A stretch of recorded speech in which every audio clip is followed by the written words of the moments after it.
Los mismísimos diseños romanos que se forjaron hace miles de años no han desaparecido en absoluto, que va, siguen vivos, ocultos a plena vista justo ahí, en vuestra propia caja de herramientas.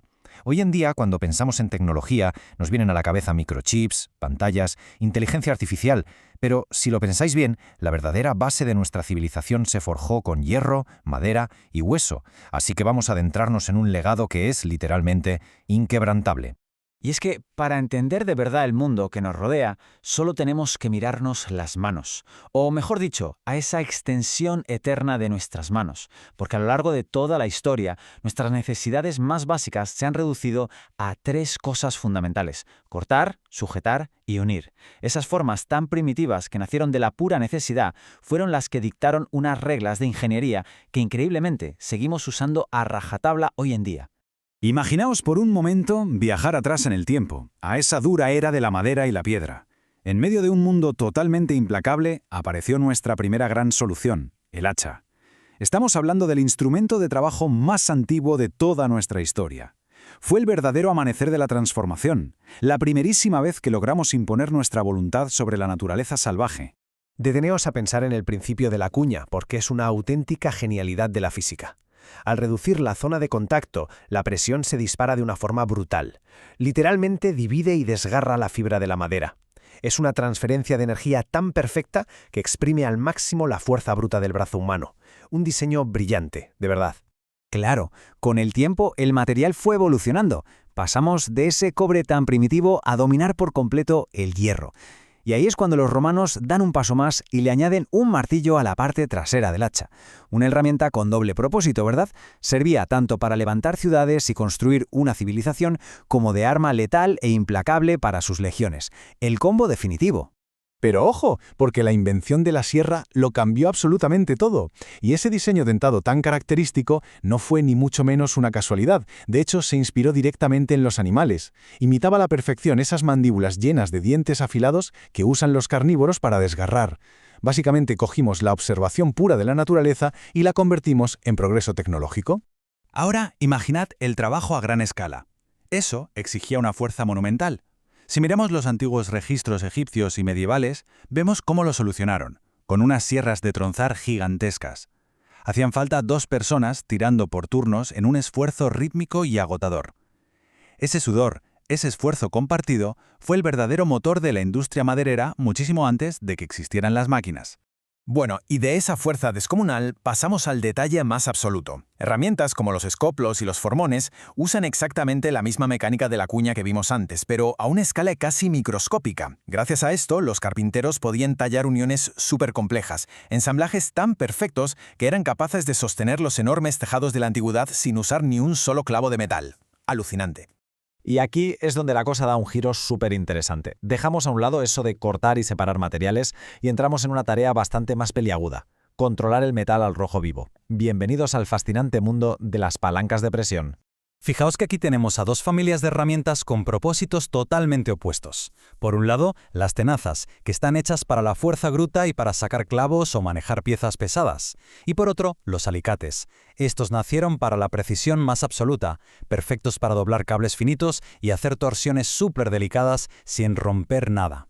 Si os fijáis bien en la anatomía de una tenaza, es una maravilla visual. Tiene esas mandíbulas arqueadas que se deslizan sin esfuerzo bajo la cabeza de los clavos más rebeldes.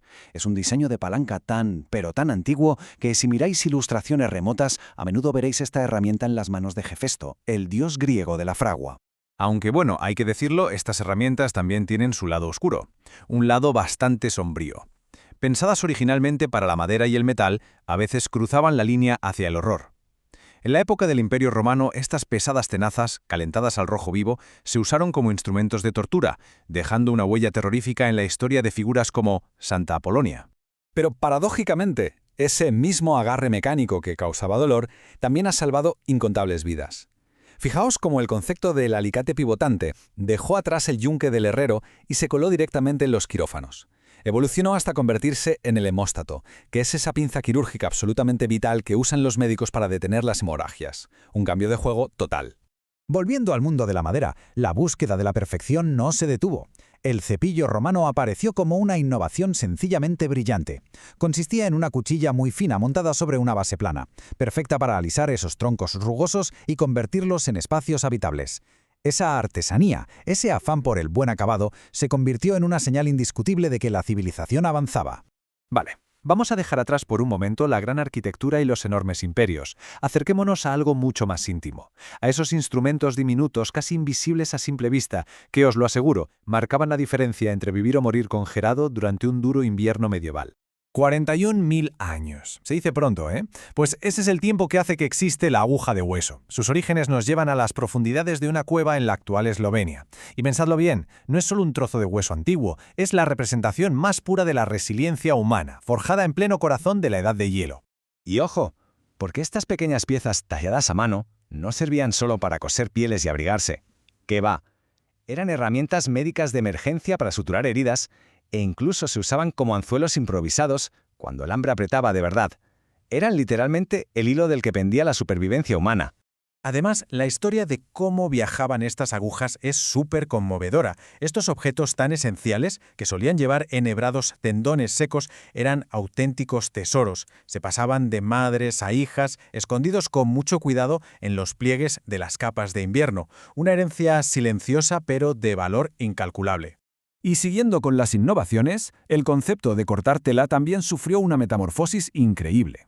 Fijaos, hace unos 3.500 años en Mesopotamia, las tijeras eran básicamente unas tiras de bronce flexible en forma de U. Pero más tarde en Roma, sobre el año 100 de nuestra era, dieron con la ingeniería definitiva, el diseño pivotante, un eje central uniendo dos hojas, un estándar que, como todos sabemos, sigue más vigente que nunca. Avanzamos en el tiempo y de repente el siglo XIX entra en escena con todo el estruendo de la revolución industrial. Aparecen inmensas máquinas de vapor y sierras colosales que disparan la producción a niveles nunca vistos. Pero aquí viene lo curioso. A pesar de toda esa automatización masiva, la clásica y sencilla bolsa de herramientas manuales nunca desapareció de la cintura de los trabajadores. Y es que el gran salto tecnológico de aquella época no fue cambiar la forma de las herramientas, para nada. El verdadero cambio estaba oculto en la química del metal. Dimos el paso del hierro dulce, que perdía el filo rapidísimo, al acero endurecido. Por fin teníamos un material capaz de mantener un filo de navaja y aguantar horas y horas de castigo continuo en el taller. Así que si lo pensáis fríamente, la caja de herramientas de cualquier carpintero de hoy en día es casi idéntica, geométricamente hablando, al kit de un constructor romano. Y la razón de esto es tan simple como asombrosa. La mano humana que agarra esos mangos es exactamente la misma. Nuestra anatomía no ha cambiado en milenios.